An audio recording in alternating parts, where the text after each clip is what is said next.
Hey everybody, this is Dr. Chris Kelsch from Avondale Health Center in Avondale, Arizona. Today we're going to talk about shoulder tendonitis with you. Shoulder tendonitis is a common type of shoulder pain that we see frequently in our clinic. Shoulder tendonitis is an inflammation or irritation or swelling of the tendons in the rotator cuff and the bicep. The rotator cuff is a big group of muscles that surround the shoulder, and the bicep has a tendon that runs through this little groove right here. A lot of times there's also a pinching of the nerve in the shoulder, and a lot of times it's from repetitive strain on the shoulder joint. The thing that it fails to mention is that I've never, ever in my 10 years of practice seen a shoulder tendonitis or a shoulder problem that also doesn't involve the neck to some degree. Now, the neck might not hurt, but if someone goes in there and touches the right spots, it more than likely will be tender or it'll be hurting. So, a lot of times shoulder tendonitis is common in people that play sports or people that have their hand above their head frequently. Now, a lot of athletes, of course, will get this problem, but by far, we see this more commonly in people who are blue collar, who have their arms above their head. We're talking carpenters, we're talking sheetrockers, we're talking mechanics, we're talking about even teachers who write on the whiteboard. I've also seen it frequently in people who lift weights. I know because it's happened to me. A lot of times the shoulder pain will just start in one area and then it'll spread out across the whole shoulder joint. So, how is shoulder tendonitis diagnosed? Well, you also need a doctor to look at the shoulder for you, or a physical therapist, or someone who knows what they're doing. But one of the ways that we can rule out things is by taking an x-ray. An x-ray will show the bony structure. It'll show us exactly what's going on in there. It'll show us if there's anything like arthritis or anything more severe. But in our clinic, we go above and beyond and we do a diagnostic ultrasound of the area. The reason why that's good is because it'll actually show the tendons and the tissue, whereas an x-ray will not. So it actually will tell you exactly what's going on with that shoulder, and so you can actually treat it properly from day one. Now, should you have shoulder tendonitis, there's many things that you can do.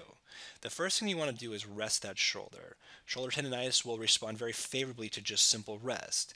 Ice is very effective as well. If you have an anti-inflammatory medication that works for you, over the counter or prescription, by all means, if that's what you think you would benefit from, go ahead and take it. Now, the other thing as well is the biggest thing we want to do is get the inflammation out of the shoulder. So steroid injections can be helpful. All right.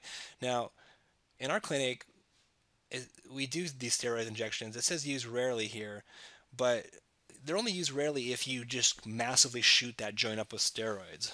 We do a combination of things, but the whole goal is to, of course, to get the inflammation down. There might be some cortisone in there, and there might not be. The only way that we know that is if we were to analyze and you were coming to our clinic. But once that's done and that's better, then we incorporate shoulder strength training in there. It doesn't make sense to do any shoulder strength training until you've actually got that inflammation down. So what we're going to do here is we're going to go into the end of this video and we're going to show you a couple different exercises. I'm going to go through on a piece of paper what we do in our clinic, and that's just the tip of the iceberg. Typically there's a lot more to it than just 2 exercises. And then I'm going to show you an actual visual demonstration after that. So we toggle over here to these exercises. The first one is we're going to be a resisted shoulder external rotation while standing.